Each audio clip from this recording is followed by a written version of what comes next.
Now let's talk about Mr. Perry. And how were you able to were you able to audition for Mr. Perry privately through your relationship with Miss King? With who? With Miss King. Who's Miss King? Oh not through Marvis. When you say Miss King, I'm like, who's she referring to? No. Actually, I don't know to this very day how I got in front of Mr. Perry. All I know was I got a call saying, hey, are you available to fly to Atlanta this weekend to audition for, I don't even know if they said for Mr. Perry. They just said to audition for some of his work. And I said, yeah, we flew down, and like my stories are so long and so detailed, but the end of it is I went in and he was there. But mind you, Prince and I went to see Madea Goes to Jail, I think earlier that year. So, well, no, the year prior. So I'd already met Mr. Perry, very, brief at that time. But when I went in, it was just like a shock because he was like right there, and you're like, hi. And the first thing he says to me is like, you look like Cheryl Pepsi Riley, and I'm like, oh, okay. And he's like, all right, sing. And I'm like, okay. And I sing To God Be the Glory, and he was just like, all right, well, I need you to read these sides. And then I read the sides, and he says, okay, well, you got the part. But the crazy thing was he didn't even know what he was writing. He just knew that I had the part of whatever it was. And as he was describing to the ones who he finally chose, I finally had to raise my hand and say, well, what are we here for again? He was like, oh, we're here for the new play, The Marriage Counselor, and you'll be playing a marriage counselor. I was like, oh, okay. Like, it happened so fast. I didn't tell anyone I was flying to Atlanta. I just flew there, and I got the part, and it was a blessing because in the event of doing the play with Mr. Perry, he felt like the actresses that he chose for this play, they're all new faces. He felt like we were the best singers he had ever worked with, but his grand opening for his studios, he chose me to sing The Impossible Dream, which was the theme for his evening for his grand studios. And that was so a night in my career where I could not tell you in words what that did to my whole internal, emotional, psychological. So you were singing in front of Oprah, correct? And whoever you can think of. And when he described it to me, he was telling me about the event, and he kept telling me how it was going to happen, and da-da-da-da. And he was like, and there's this young girl who's in the water, and the screen comes down, and she sings To Dream the Impossible Dream, and I could only hear your voice. And I was just quiet on the other end. I was like, so wait, what are you telling me? He's like, yeah, you're singing the song To Dream the Impossible Dream at the grand opening. And when I tell you, I had never, before Prince, I had never experienced so much order and excellence from his wardrobe people to the people who did my hair, to the people who picked me up from the hotel, to the people, I was riding in first class to Atlanta. I mean, it just taught me so much about perseverance. And out of all the voices in the world, he could have gotten to sing To Dream the Impossible Dream in the middle of this lake in front of Oprah and Cicely Tyson and Sidney Poitier. He chose me, and it was just, and every time I saw him, every time I talked to him, I just kept saying, Mr. Perry, thank you. Thank you, thank you. Because of that humble spirit. It's got that talent coupled with the humble spirit. Yeah. So you so deserve it. I celebrate you. You so deserve it. Thank you. But to be linked to the pinnacle icon of the music industry, to be linked to the pinnacle of the TV and film industry, I remember a friend told me one time after working with Prince, he said, Prince is the top of the music industry. He said there must mean there's a new top to be formed. And I didn't even think that it was Mr. Perry until I ended up getting the opportunity to work with Mr. Perry, and I was like, oh, this must be the new top that's being formed. So now I'm thinking, okay, if Mr. Perry is the new top that's being formed, what is the new top after that? So it's going to be interesting. Tamar, I think you're going to be starring in a film.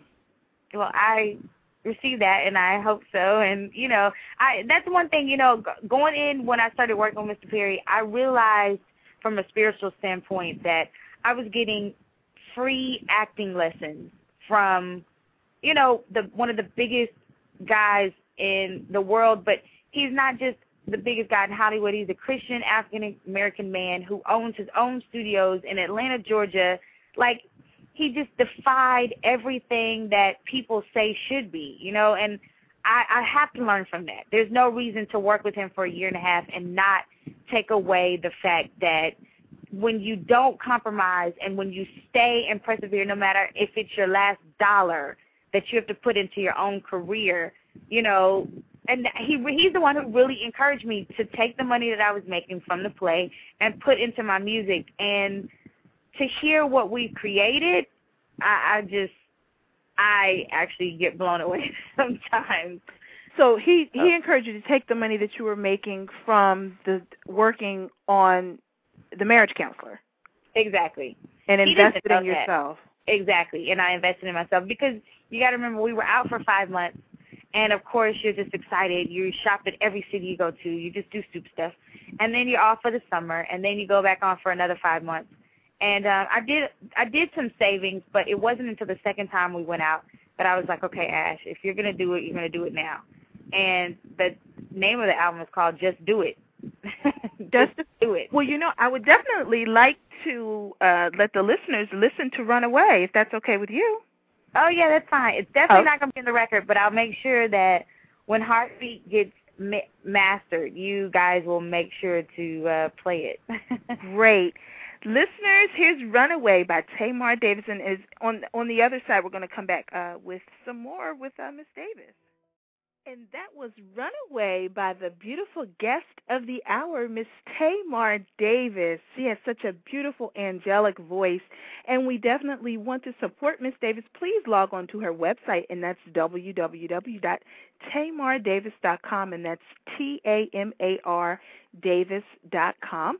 And if you have any questions, please feel free to give us a call at 646-915-8690. Again, our guest tonight is the lovely Miss Tamar Davis, who is starring she's starring as the lead in Tyler Perry's The Marriage Counselor. So we definitely want to support Miss Davis and give her all of our love and support.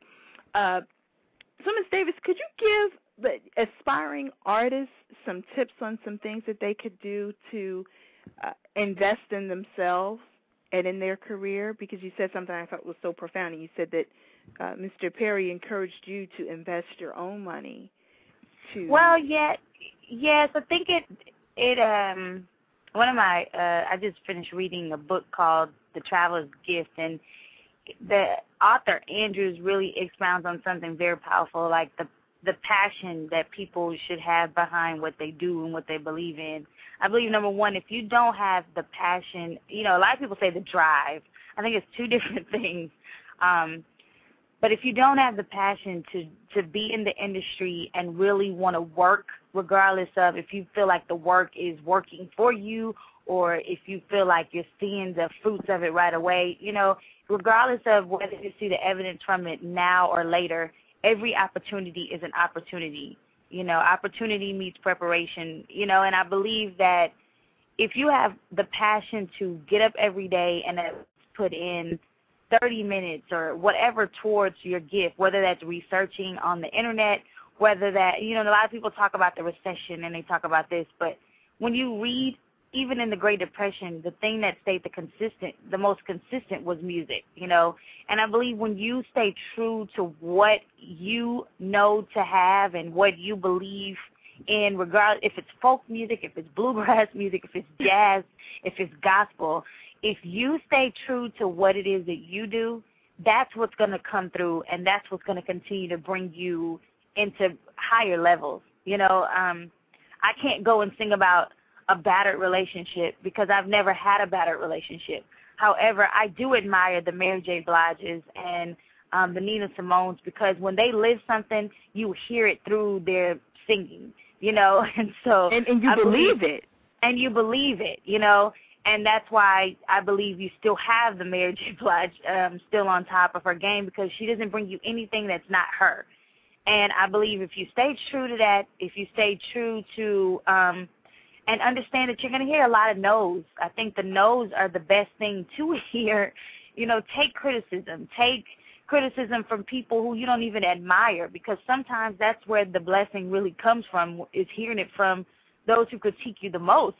You know, and of course, eventually you'll know if someone's really doing it just to pull you down, you know. Right. But you have to realize that people are going to say what they're going to want to say, and you have to realize that you are in this for the criticism. And if you're not, you got to get out. You got to get out. And there's times or get some thicker skin. Or get some thicker skin, and even that tears apart after a while. You know, so don't think that no one is going to like what you have, or if you like what you have and you know it's relevant and you know that it can change lives, someone is going to see that, and someone's going to believe in it, and someone's going to be behind you 100%.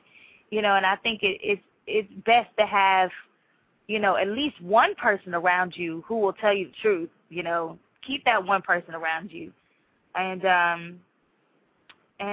I think that's my biggest advice. And read. Like, read anything. Read the lifestyle in your newspaper. Read autobiographies. I'm just now getting into it, and when I tell you, it blows my mind that I feel like I'm not the only one who thinks the way I think and live the way I live, you know. I'm on Sidney Poitier's book right now, and I can't even go on the next page until I go back and get a pen and write in the book. The Measure of a Man? The Measure of a Man. Oh, The Measure of a Man. My goodness, what a powerful book. And you said it was The Gift by Andrews?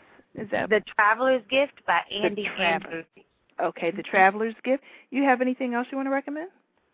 And The Lost Choice, Andy Andrews, and that's really it right now. Those three books I'm trying to read a book a month and really expound on the book, not just read a book in 1 week and then on to the next one. I really want to expound on a book, but you like Andy Andrews, huh? Yeah, Andy Andrews. Well, he has 3 books, and his last one is The Island of Saints, but you have to order it. You can't actually go and find it in a bookstore. So I haven't gotten on that one yet, and because I was so impatient, I just went on and got Sidney Poitier's book because I got a chance to meet him. And you did more than meet him. You sang before him. Yes.